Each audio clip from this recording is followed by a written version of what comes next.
Ay, putik. Oh, bakit? Nagpapasa eh. Nangyari, ba't namatay? Nako, tatransfer ako pre. Bigla siyang namatay. Ano yan? Nakanas ka na? Di pa nga eh. Pangilang beses na yan pre. Kaya nga pre, wala na yung files ko, corrupted na. Ano kaya to?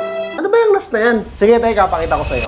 Pre, ito na yung NAS oh. Ano ba yan? NAS pre, yung ano, yung network attached storage. Yung storage na connected sa network. Ganito, isipin mo, parang meron kang sariling Google Drive storage. Ah, magkano naman yan? 23,499. Tapos may hard drive pa yan. Oo, bali yung 12 terabyte dito, 23,499 din. Sheesh, mahal naman yan pre. Mag-hard drive na lang ako ulit. Di, maganda kasi dito pre, hindi ka magbabayad monthly. Di na pre. Mag-hard drive na lang ako, mahal-mahal yan eh.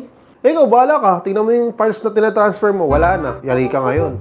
Wala pa naman tayong kopya. Last time. Ano, ayaw mo talaga? Huwag na pre, okay na yan. Bahala ka. Hindi huwag.